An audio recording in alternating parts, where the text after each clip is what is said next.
The year Victoria and I were married, she confirmed our relationship to hundreds of media outlets and gave me a spectacular wedding.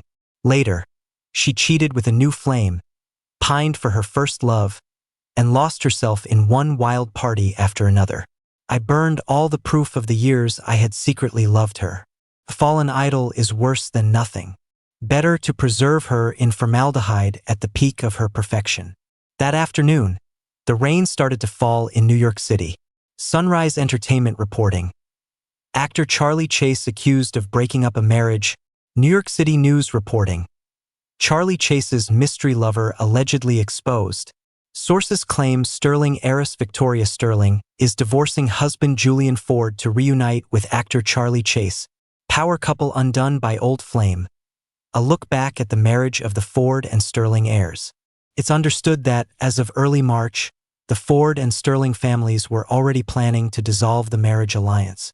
The videos on my phone were a cacophony of noise, each headline more explosive than the last. I closed my eyes, feeling dazed, then turned off my phone and tossed it aside. The landline in the living room rang at the worst possible moment. I walked over and picked it up. It was my assistant, Alex. "Hey, Julian, your cell was off, so I figured I'd try the house line." "What's up, Alex?" "Julian, have you seen the pictures Charlie Chase posted on his social media?" I froze for a second, then did as he said and opened the app. My screen was filled with a sea of yellow. I recognized it instantly. The invasive species Canada goldenrod. The plant is extremely prolific, spreads rapidly, grows aggressively, and is highly adaptable. It competes with surrounding plants for sunlight and nutrients until they die off, posing a serious threat to biodiversity. It's on the official invasive species list. It's that spot we reported. The relevant department was already planning to clear it out, but because of the post Charlie Chase made, more and more people are going there, and it's seriously hindering our work. What's more, there was a dispute there today. Some of his more extreme fans think it's their idol's favorite place and are refusing to let anyone remove the invasive species. I looked closely at the few lines of text and 9 photos Charlie had posted. Throwback to last November. She used to say my smile was bright, so I'm posting this for her to see. We found tons of these yellow flowers while scouting locations for a film last year. I took a bunch home and even scattered some of their seeds along the way. Maybe when we come back next year, there will be even more. The spot is at XXX. I recommend it to all my fans. Feel free to check it out. Oh, and make sure you go after October. They're not blooming yet. P.S. A certain someone was too busy to go with me then. I hope she can come along next time. Below, a fan asked him, "Are you in a relationship, Charlie?" He replied with a cryptic emoji. Someone else commented, "Why are you posting pictures from last November in March?" He replied again, "I wanted a certain someone to see them." I didn't say anything, just gave Alex a few other instructions and hung up. That evening, Victoria's cousin, Leo, also gave me a call. The second I answered, he launched in. "Julian, I'm so pissed off right now. What is all this crap? I swear, that guy Charlie Chase, does he have any common sense at all? With this one move, he's made our department's job so much harder. Doesn't he watch the news? A city upstate just did a massive clearing of this stuff." I sighed. The main problem is that a single plant can produce over 20,000 seeds. Each one can form a small patch by the next year, and he specifically scattered more seeds on the ground. Oh my God. I'm in my study at home going crazy writing reports. I have to go back for a meeting later.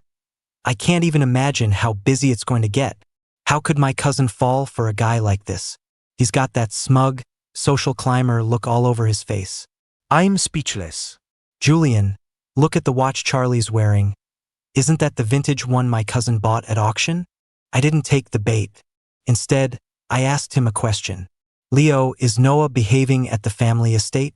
I just finished up here and I'm heading over now.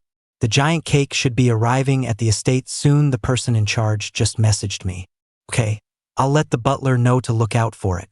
The party starts at 8, right? If I head over now, I can still help set things up." "Julian," he interrupted me, his voice a little hesitant. "It's Noah's birthday. Is my cousin still not coming home?" I paused, then let out a small laugh.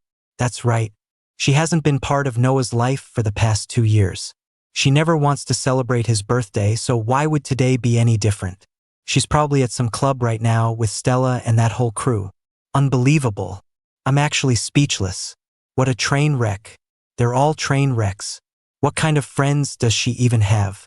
One day this one's marriage is falling apart, the next day that one is getting a divorce, and the whole group just lives at the club.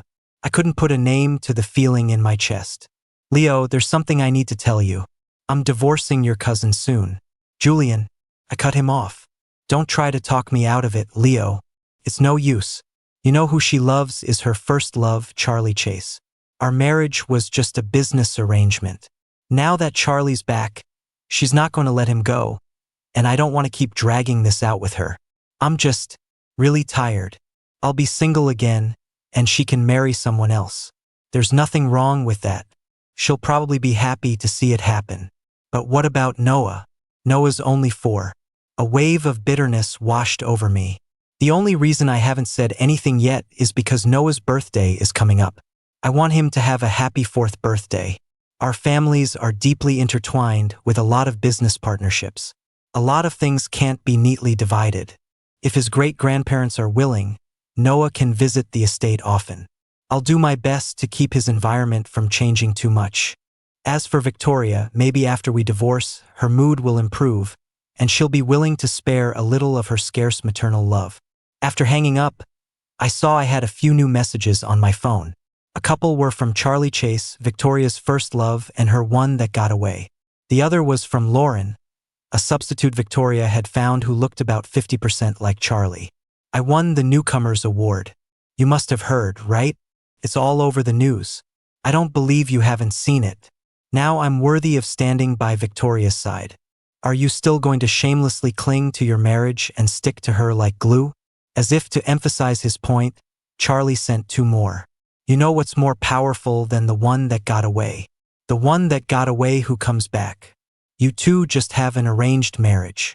You only got to marry Victoria because of your parents' influence and your family's money. You will never compare to the place I hold in her heart. I found it a little ridiculous. The year Victoria and I got married, her grandmother had a talk with me. She told me not to worry about Charlie Chase, that Victoria was just infatuated and didn't really love him. The reason she was against them being together was never about their difference in social status, but because they were simply not a good match. She said Charlie was arrogant, shallow, and had ulterior motives. Victoria, on the other hand, was destined to inherit the entire Sterling Empire and had a heavy burden on her shoulders. Reality would eventually extinguish any spark of novelty between them. So if they got together, nothing good would come of it. It would only be a mistake. I always thought the old woman was right, but sometimes I wonder if it would have been better to go back to that year and just let them be together.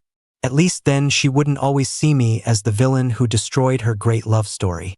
I opened the message from Lauren. Miss Sterling has always been very fond of my son.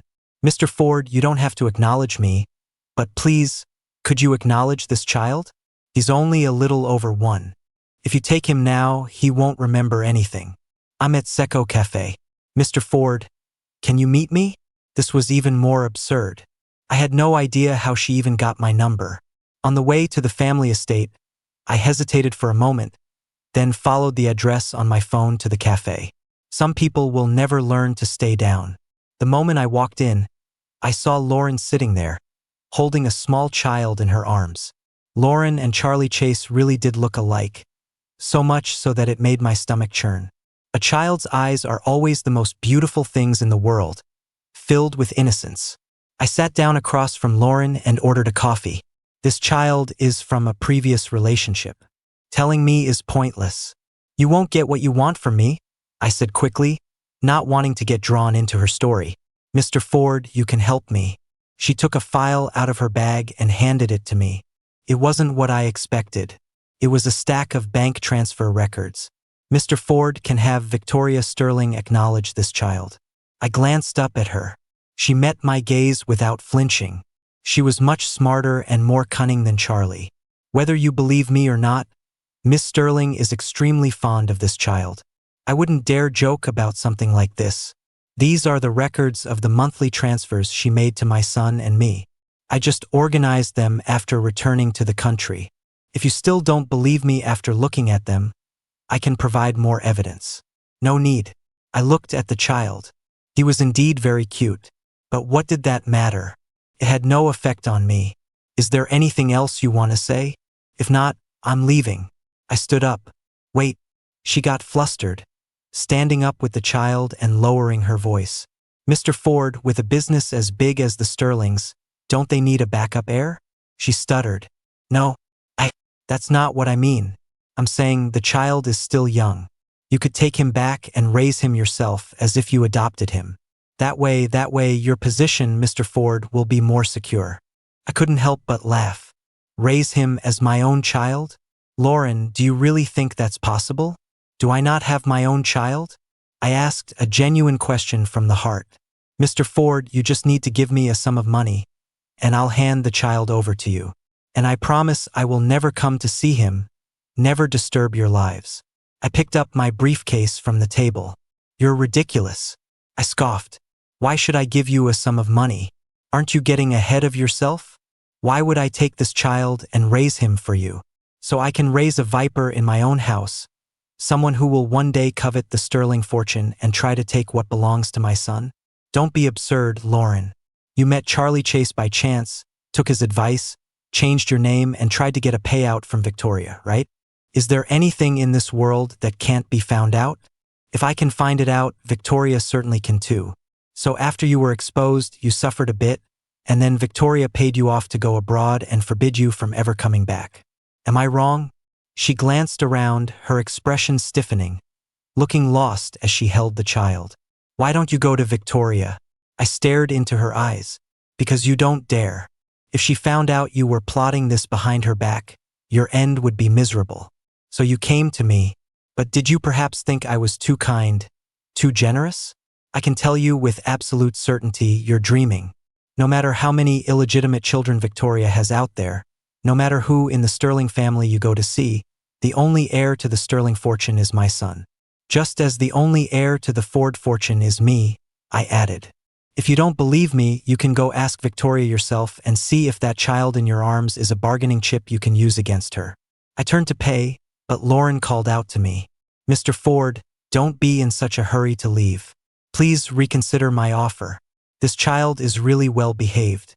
If you spend some time with him, you'll definitely grow to love him. You love Miss Sterling, don't you? Why can't you love him for her sake and take him into the family? It's not like you can't afford it. I'll even do it for free. You just have to be willing to acknowledge him. I let out a cold laugh. I can guarantee you this, no matter how exceptional your son is, no matter what he achieves in life, he will never see a single penny of the Sterling family's money. The car pulled up and stopped at the family estate. I gathered my things and got out. Walking into the party, I saw Noah dressed in a little tuxedo, sitting obediently on a small sofa. Daddy! He cried out when he saw me, running over to give me a hug. You're finally here, Daddy. I squeezed his chubby cheeks and looked him up and down. How is my baby so handsome? Daddy can't get enough of looking at you. I shouldn't have said anything. The moment I spoke, Noah's eyes turned red. Daddy, I missed you so much. Great-grandma and great-grandpa are really nice to me, but I love you the most. I picked him up. Daddy loves you the most, too. I'm sorry, baby. I won't be so busy soon. When that happens, why don't you come home with me to our little house for a while? Okay? He nodded obediently, then leaned in close after a moment. Daddy, I forgot to tell you I like Mommy a lot too. Just not as much as I like you. Mommy is just so busy, Noah said, his arms wrapped around my neck. I haven't seen Mommy in a long time. I carried Noah into a room, and he continued, every time I call Mommy, she says she's in a meeting. Lily's mom isn't that busy. Lily says her mom is the best and takes her to the amusement park all the time. Daddy, is Mommy really, really busy? He finally asked the question I had been desperately trying to avoid. Every time it's my birthday, great-grandpa, great-grandma, grandpa, grandma, my aunts, and a lot of other uncles and aunts from other families all get me lots of presents. Mommy gets me lots of presents, too. She buys me so many toy models. But she's never here for my birthday. Daddy, is mommy really, really busy? I stroked his head, feeling an immense sense of guilt. Children are far more perceptive than adults realize. Sometimes, by the time they tentatively ask the question, they've already been thinking it for a very long time. Tears welled up in Noah's eyes. I pulled him into my arms and, for the first time, I lied to him. Yes, your mommy is very, very busy. She's in charge of so many companies and has to go to meetings and sign papers all day, so she doesn't have time to be with you. Even I and your great-grandma and great-grandpa and your two aunts don't see her very often, I added, afraid he wouldn't believe me. Does mommy not like me? Of course not, baby. How could mommy not like you? You're her only child. She loves you very much. Then how come she's never here for my birthday? Other kids' moms and dads are with them when they cut the cake. Actually, for your first and second birthdays, she was with you. You were just probably too little to remember. Really? Really? I said, in the most exaggerated tone I could muster. Baby, how could your mommy not love you? Why would you ever think that? Noah smiled happily and pulled a piece of candy out of his pocket. Daddy, I love oatmeal candy the most. Here, you can have my candy. I saved it for a long time just for you. I smiled and took the candy from him. But I had lied to him again. When he grew up, he would know that on his 4th birthday I had lied to him twice. The first time was telling him his mother missed his birthday because she was busy. The second time was telling him he was his mother's only child. A fake is still a fake. Lies cannot cross the barrier of time. One day they will inevitably be dug up and exposed. Noah sat on the bed, looking at me pitifully. Daddy, can you ask mommy to come to my birthday next year? Too? That way, all the uncles and aunts and grown-ups will believe we're a happy family. I froze, the smile stuck on my face. After a moment, I recovered and nodded naturally. I'll make sure mommy comes to your birthday party, baby. But that was a promise I couldn't keep. Because after Noah's birthday, I would be filing for divorce from Victoria. By then, we wouldn't even have the title of family anymore. I took Noah back to the main hall, then went to a room and sent Victoria a text. It's Noah's birthday tonight. Can you come back? He said he can't remember you ever being there for his birthday, so can you please come back? I waited for about 10 minutes, but Victoria didn't reply. I wouldn't give up. I sent another one. I'm begging you. About 2 minutes later, Victoria replied. I'll have someone bring me back in a bit. Sorry, I was just in a cross-continental conference call on my laptop. My phone was on airplane mode. I didn't believe her, but at least she had replied. I sent one back. Be safe on the road. After a moment, I added another line. Thank you for being willing to come back. She didn't reply again. I put down my phone and breathed a sigh of relief. For the past 2 years, Victoria and I had maintained the most polite, distant kind of relationship, barely contacting each other. She hadn't set foot in our marital home in 2 years. We usually went back to the family estate at different times and rarely ran into each other, only meeting for a meal with the 2 elders and Noah during holidays. It was only then, at the dinner table, that we would exchange a few words face to face. Our marriage had long since lost all meaning. Better to divorce sooner rather than later. In the first 2 years after Noah was born, I did have my fantasies. Back then, for Noah's 2nd birthday, Victoria booked a flight home the second her business in Switzerland was done. Due to a flight delay, she was stranded at the airport for 10 hours, then sat on a flight for another dozen hours to get back. When she returned, she sat on the sofa, holding Noah, unwilling to let go, patiently cooing to him. When she saw me looking at her, Victoria seemed a little nervous and showed me the vintage jewelry she'd won at an auction. I don't know if you'll like them. I know I'm not doing enough and you might not like the things I buy. You can try telling me what you like. We can try to get along. Try to get along. Back then, I naively thought that after 3 years, I had finally melted the block of ice that was Victoria. I thought everything was finally heading in the right direction. But things never go as planned. In the 3rd year after Charlie Chase left, the year everything was getting back on track, Victoria met someone who looked about 50% like him. She became tormented, conflicted. I watched her, step by step, consciously fall back into the trap. From that moment on, my hope started to die, bit by bit. She said she would forget him, that she wanted to build a good life with me and raise Noah together. It was all lies. She could never forget. She couldn't even lie to herself. I should have given up then, but it was like I had lost all reason, trapped in the bewildering question of why did I lose to him? No matter what, I just couldn't accept it. That kind of thinking was nothing but self-torture. And so, 6 months after Noah's second birthday, I asked for a divorce. It was an ordinary afternoon. For the first time in half a year, Victoria and I were sitting together, eating a meal in peace. "Let's get a divorce," I said, looking at her, completely out of the blue, giving her no warning at all. Her hand, holding a knife and fork, froze in surprise.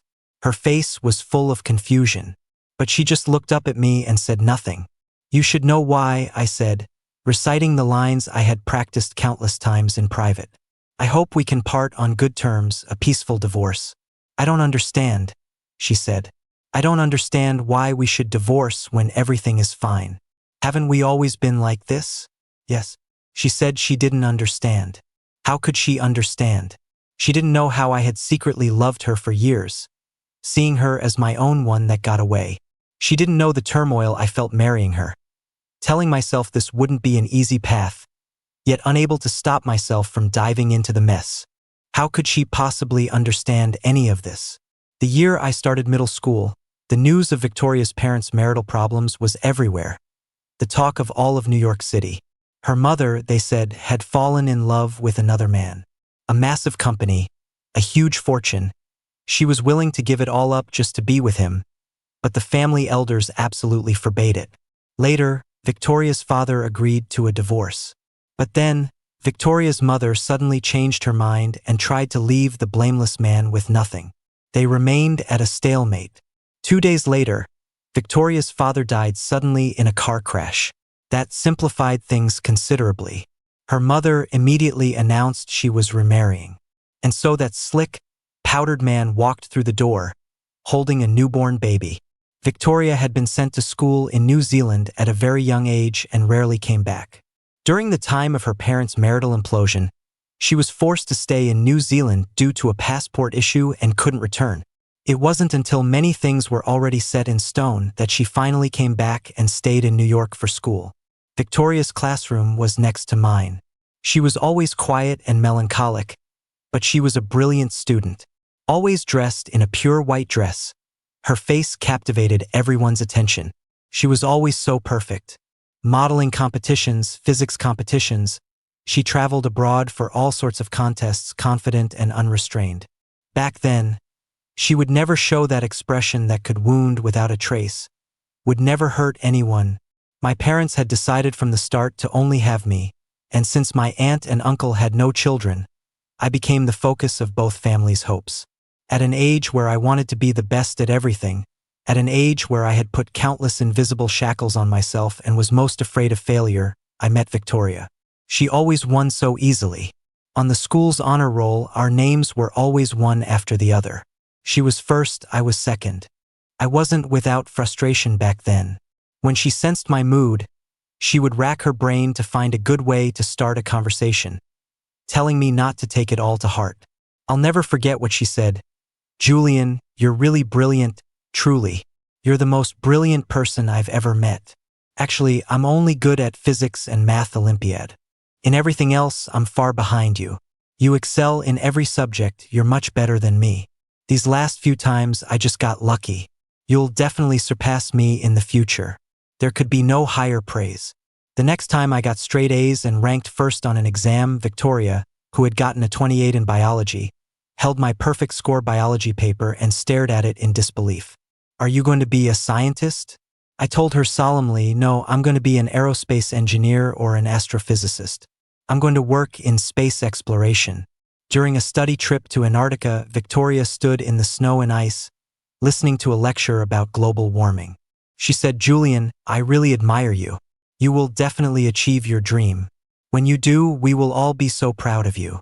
The young Victoria did every good deed she could at her age, politely and tactfully turning down boys who confessed their love for her. leading the cheers on the athletic field for a female classmate who was often teased for her weight, fighting against gender discrimination, volunteering at a senior center in her spare time.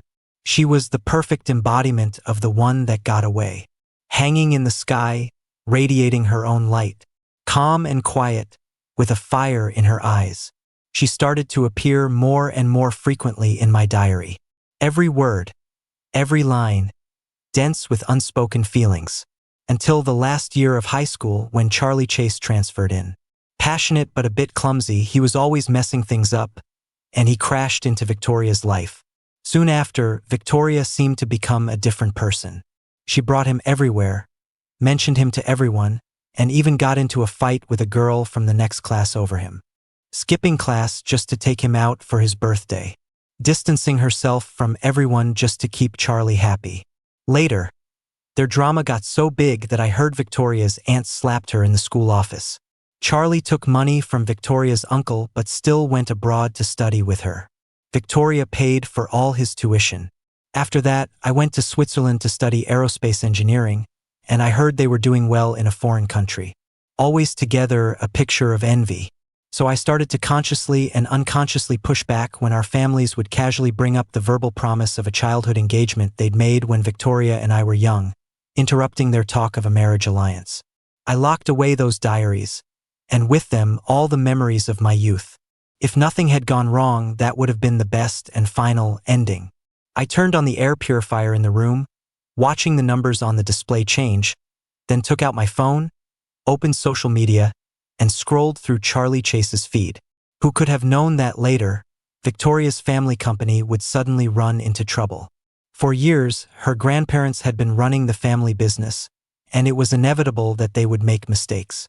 Victoria returned home in a state of disarray, even more silent than before. Charlie Chase didn't come back with her. I heard he had quickly found another rich girl at school. Victoria gave up the art history major she had chosen only to accommodate Charlie and applied to a school in Canada to study business. And their family's crisis was something I begged my parents to help solve. Just like the last time. Back then, I naively thought if even Julian Ford wasn't good enough for Victoria Sterling, then who else could be? Family background, ability, in what way was I inferior to anyone else around her? But who could have known that the one time I acted so clever, so confident and conceited, I would lose so completely? It never should have happened. Never. I looked at the photos Charlie had posted and the comments from his fans, and a bitter irony washed over me. He was the one who was the third party, the one destroying a family. But in the eyes of uninformed outsiders, he was the kind, optimistic, sunny one. Victoria and I were the legally married couple, but in his eyes, I was the one being unreasonable, the one shamelessly clinging to her. The guests had started to arrive in large numbers. I left the room and saw my grandmother standing in the main hall. Victoria's grandmother took my hand. "Julian, you're here. Noah just said he saw you, so I came looking. I just got here a little while ago, was talking with Noah," I said, smiling at the old woman. "Noah's so young, you don't have to throw such a big party every time." Grandma smiled back. "We're throwing a big birthday party for Noah, so everyone can come and wish him well. Children love a sense of ceremony. It'll get more crowded soon. The drivers are picking people up." Noah invited all his classmates. Children love a lively atmosphere. "By the way, where is your father?" Grandma looked around. "Your parents came by a little while ago, said they were looking for you." I turned and saw my parents walking towards me. I hugged my mother. "Mom, Dad, you're here." They smiled in response. Every year, my parents come to the Sterling family estate to celebrate Noah's birthday. My father is 58 this year, with a touch of gray at his temples, but he's full of energy and doesn't look like a man approaching 60. My mother looks even younger. "Julian," a familiar voice called out. I looked up. It was Alex. "Julian," he said, jogging over. I quickly walked a few steps toward him. "It's so busy today. I thought you guys wouldn't have time to come." He grinned and pulled me aside. "Of course we're here, Julian. We're here to support Noah today. Leo is parking the car outside. He'll be in soon." Sure enough, the next moment, Leo walked in, a look of despair on his face. So ridiculous, Julian. Because of that Charlie Chase business, we had to go to another meeting. He gave me a look of immense sympathy. Julian, you're probably going to be even busier tomorrow. There's a big meeting, I think. I nodded helplessly. You're right. I just got the official notice in the room. After this is over, I'll probably be buried in databases and archives. Why the archives? Tomorrow we're drafting a discussion on the eradication and treatment of Canada goldenrod. I have to write a report in advance tonight. Guess it's an all-nighter. Luckily, it's the seedling stage this season, so it's not as difficult to deal with. A 5:1 mixture of glyphosate and laundry detergent can kill it. As for prevention, you can use 100 grams of 80% glyphosate-soluble granules per acre or 500 milliliters of 30% glyphosate aqueous solution per acre, mixed with 60 kilograms of water for spraying. Stop. Don't talk about work. My head hurts. All-nighter it is. We're all pulling an all-nighter tonight. Leo half lay on the sofa. Let the world burn. Alex went to get a drink, and Leo popped a piece of candy into his mouth. It's all because of you-know-who. I really want to tear him apart. Promoting invasive species, of all things. He suddenly sat up straight, pulled me down to sit, and asked in a hushed voice, Julian, are you really going to divorce my cousin? Julian, are you really okay with this? Okay with this? There was nothing to not be okay with. Back then, when Victoria returned to New York after finishing her studies, I was also following my own career plan. Our careers were both developing well. The matter of the marriage alliance was brought up again by the elders of both families. But I didn't relent. My parents eventually compromised and didn't force me to make any decisions. My mother held my hand. I've thought it over and over, and some things are better left alone. Your happiness is what's most important. The families that are on par with ours are just a handful. The Fords have an alliance with the bankrupt Kay family. The Grayson family's heir, Connor, is going to marry Victoria's sister. And the Hayes family might be moving their entire family to Norway in a few years. When you look at it that way, the only suitable person left is really just Victoria. But Victoria hasn't made her position clear, and you aren't very keen on it, so let's just forget it. Actually, old Mr. Sterling's wishes are very strong. But he also knows what his granddaughter is like. The matter was supposed to have ended there. But then Victoria suddenly asked to see me. Sitting with her again felt like many years had passed. She sat there dressed all in black. You couldn't find anyone of her generation in all of New York with more cunning than her. Decisive and forceful, she had her grandfather's style from his younger days. That's how people in the circle described her. The small talk was, of course, unavoidable. Congratulations on achieving your dream. Thanks. You've also managed your family's business very successfully. As I was speaking, she smiled, then fell silent for a moment, her expression turning serious. She said, Julian, why don't we give it a try? It's a win-win situation. A union of titans, fulfilling the wishes of our elders, and it helps our family businesses. Perhaps Sterling Enterprises' momentum isn't as strong as Ford's right now, but that's because it's been stagnant for too long. Now that I'm formally in charge. Why? I asked at the time, full of confusion.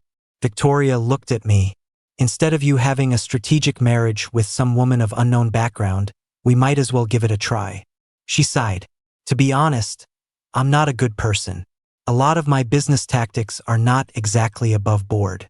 And so, things just messily developed from there. Victoria returned quickly.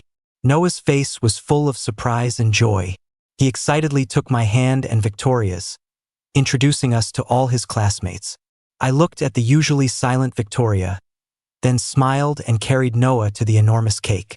I stood to the side. Baby, just make a symbolic cut later. There will be people to serve the cake for everyone. He leaned in and kissed my cheek, smiling happily. I love you so much, Daddy. The adults around us all laughed. I avoided Victoria's gaze, refusing to look at her. Finally, everything was over. The guests departed, and the crowd dispersed. With the noise gone, the already quiet estate felt even more desolate. Noah was dozing off in Victoria's arms. She carried him to the children's room. I glanced at a message I had just received on my phone. It was from Charlie Chase. Today is your son's birthday, right? Do you know what Victoria was doing before she rushed over? She was at the club, drinking with her trashy friends. Everyone brought a date. I didn't reply. There was no point. I had never taken him seriously. After Victoria went into the room, I closed the door behind her. Victoria, let's get a divorce. Victoria said nothing. Thinking about Charlie? But what is he thinking about? Your money? I suddenly felt the urge to hurt her, to make it mutual. It was laughable. Victoria used to hate Charlie, hate him for abandoning and betraying her, but lately, she had been staring at his photos in a daze. Maybe, just as Charlie himself said, Victoria could never forget him. But Victoria had probably forgotten that she was the one who said, Julian, let's give it a try. She started it, so let me be the one to end it. Victoria, I don't want to drag this out with you anymore.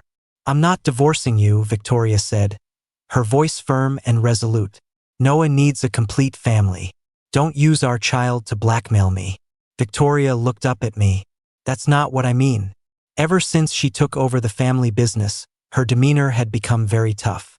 I remember the first time I brought up divorce, she also refused, shutting me down with, Julian, I hear your aunt might be up for another promotion in a couple of years. There are a lot of people watching her. You wouldn't want her to be distracted by some minor issue, would you? She practically raised you. As her family, your actions can affect her. Now everything was settled. I had nothing left to worry about. I took off the watch on my wrist. It was an heirloom given to me by Victoria's grandmother the year we were married. Let's end it all, Victoria. I once thought I could win over a person who didn't love me, who had someone else in her heart, with nothing but sheer devotion. I was so foolish. You're so cruel, Julian Ford. Seeing Victoria sitting there, looking like her soul had left her body, I actually felt a sense of satisfaction. I remembered one of our arguments over the past 2 years, when she spoke in the most vile, disdainful tone. So what if I like spending time at the club? So what if I don't like coming home? Is there anything at home worth my time? Julian Ford, this is a strategic marriage. You know damn well I didn't marry you because I love you. So what right do you have to control me? Don't you think you've failed to understand your place? So what if I can't forget Charlie Chase? You know what? I'll be honest with you. No matter how many new flings I have, the moment he comes back, everyone else gets pushed aside. When she said those words back then, did she ever think they would hurt me? She wasn't blind to the nights I sat alone in the dark. So what right does she have now to call me cruel? She doesn't deserve to.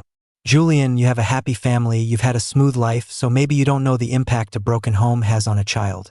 Noah is still so young. Even now, she was still trying to persuade me. I laughed until my eyes were red. Victoria, I never thought I'd hear you say something like that. I've had a smooth life and a happy family. So I deserve to have my life wasted on you? A broken home? Wasn't it you who caused all of this? I said these words in the calmest tone possible. Just forget it, Victoria. For Noah's sake? Are you really such a good mother? Last year, I was stuck abroad for work, and my grandparents had to leave New York for a few days. I was worried about leaving only the nanny at home, so I called you and asked you to go to the estate to be with Noah. You were so agreeable then, weren't you, Victoria? But the moment my grandparents left town, you disappeared. Noah sat on the sofa crying until he was delirious, and by evening he had a high fever. How dare you bring up our son, Victoria? Are you fit to be his mother? When Noah was in the hospital, practically dying, when I was holding him and crying, where were you? Where did my grandfather's people find you later? A high-end club. You got a call from Charlie late at night, were heartbroken all night, and drank yourself into a stupor at the club. Victoria, think about what you've done. Do you think there's anything left between us? Do you have the nerve to mention Noah? Don't. You're not worthy, Victoria, I said, giving her a bitter smile. Are you? For the past 2 years, I've asked for a divorce countless times. I don't know why you keep refusing. We're at the very end. Is it really necessary to tear each other apart like this? The next time I saw Victoria was the day we officially finalized the divorce. She looked completely haggard. When she saw me arrive, Victoria looked at me, her voice so hoarse she could barely speak. She said, "How could it be you?" I walked over and sat down across from her. Thank you for not being late, and for not refusing to come, Miss Sterling. What did you call me? Victoria seemed dazed. It's just a title. Why do you care? I picked up the divorce papers, read them over, and picked up a pen. I'm always polite to strangers. I hope you can get used to it. If you can't, it doesn't matter because we will have virtually no contact from now on. Julian Ford, why didn't you tell me? Why didn't you tell me that you were the one who pushed your parents to help our family through 2 crises? Why didn't you tell me that you used to be really in love with me? So what are you trying to say? I signed my name and put down the pen. If not me, who else could it have been? But I thought, after high school, the person who wrote me letters, who said the past was past, who believed I would one day be successful and make up for all the hardships I'd been through, I thought it was Charlie, who was always following me around. Victoria went berserk, tearing up the divorce papers I had just signed and throwing the pieces all over the living room. Julian, let's not get divorced, okay? I'm begging you, let's try again. Forget it. Stop looking for excuses, Victoria. Is it just because of that one letter? How many times did you lose your mind over him? Are you telling me you don't know if you ever had feelings for him? Can you tell the difference between a rose and a common flower? Can you tell the difference between a streetlight and the moonlight? I laughed softly. Victoria, be dignified. Let's just end it all. I burned all the diaries that had anything to do with you. All that's left between us is ugliness. A fallen idol is worse than nothing. Better to preserve her in formaldehyde at the peak of her perfection. Sign the papers. This should have ended a long time ago. Epilogue. The next time Victoria saw Charlie Chase was after the divorce. She had been living in a daze for days, feeling like life was worse than death. Looking at Charlie kneeling before her, begging for forgiveness and a fresh start, she found it utterly laughable. Remember that cliff we went to before? Jump, and I'll forgive you. She watched Charlie's face turn ghostly white and sneered. I'm not kidding. A death with no body left to find. That's the easiest way. Otherwise, I have a million ways to torture you. You don't want to? Is that it? I'll have someone take you there. After someone had taken Charlie away, Victoria made another call. I sent you the photo. Lauren and a child. I want them to disappear without a trace. The person on the other end started to stammer. Miss Sterling, that child. She grew impatient. I only have one child, Noah. Do you have any other questions? The person on the other end stammered out an agreement. Victoria placed her phone face down on the desk. She didn't like to drag things out or leave loose ends. She only needed one heir. And that person could only be her son. She would pave the way for his future. Victoria looked up at the ceiling, suddenly feeling a sense of relief that she had cut ties with her husband and son. That way, the ugly things wouldn't involve them. Let her be the one to do all the ugly things. Every time Victoria secretly went to see Julian and her son, she felt an overwhelming urge to run up to them. But she held back. She thought, she was so tainted.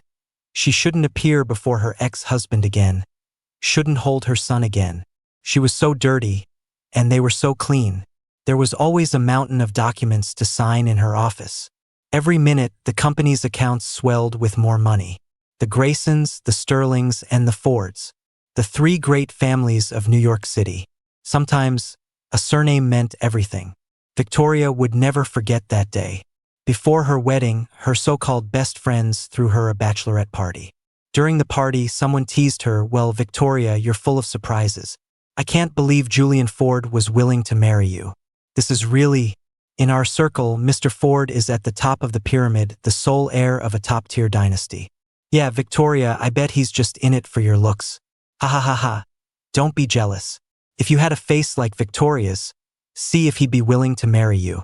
Victoria, you have no idea how powerful your future father-in-law is, but Mr. Ford's aunt is even more powerful.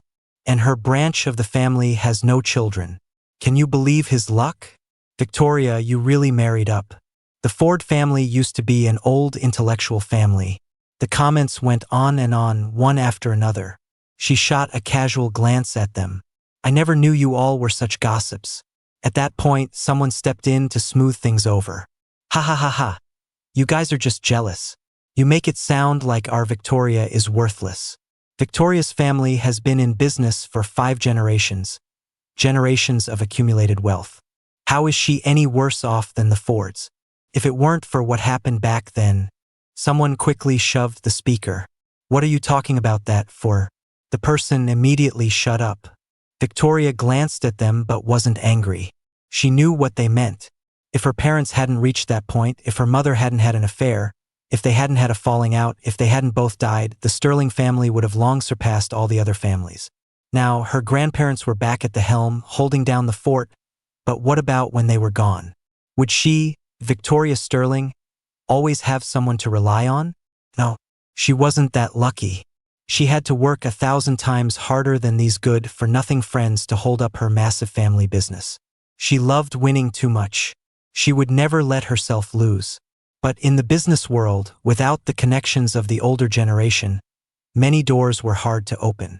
If the Sterlings and the Fords formed a marriage alliance, she couldn't imagine what a leap that would be. It would secure the Sterling family's glory for at least another 100 years.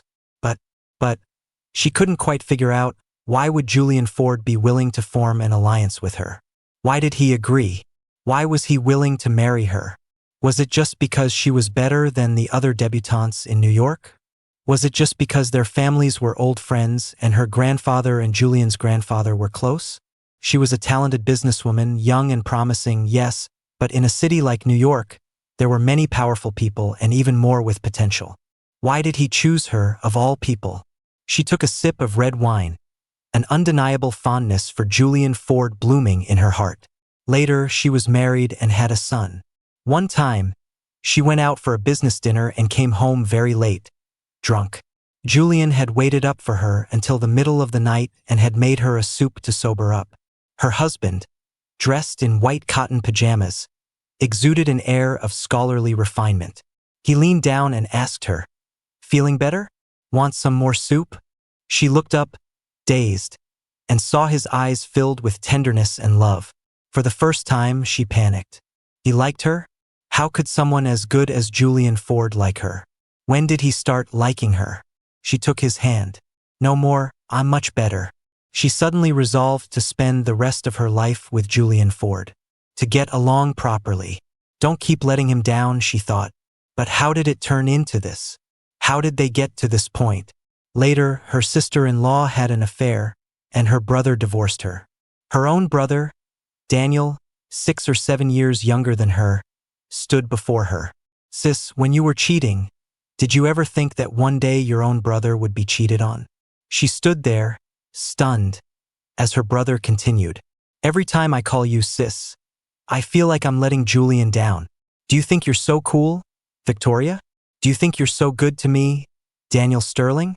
When you were out partying, did you ever think about Julian? Yes, I have a sister. I have you to back me up. But what about Julian? Just because he doesn't have a sister, no one to demand justice for him, you can just betray him as you please? You know how our father died. When did you become just like our mother? When did you become the person you used to hate the most?" Victoria clutched her abdomen and slid to the floor. The past was unbearable. Thinking back was nothing but regret. Her secretary ran in from outside and frantically called for an ambulance. She thought it was all her own damn fault that she ended up here.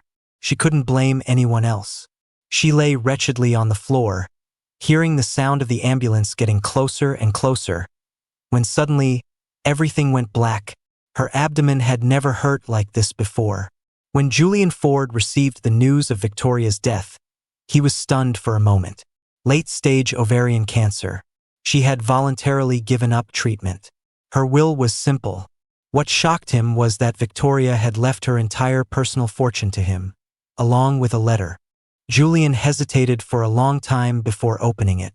It was just one short sentence. "I'm the one who wronged you. Don't think the money is dirty. It's cleaner than I am." He didn't cry. He went on with his life as usual. He had already completely let go of this relationship the moment she had chosen to let go. It was just that. As he stood at the window watching the heavy rain outside, it reminded him of a line from an old novel, and all that remained was a vast, clean, white emptiness.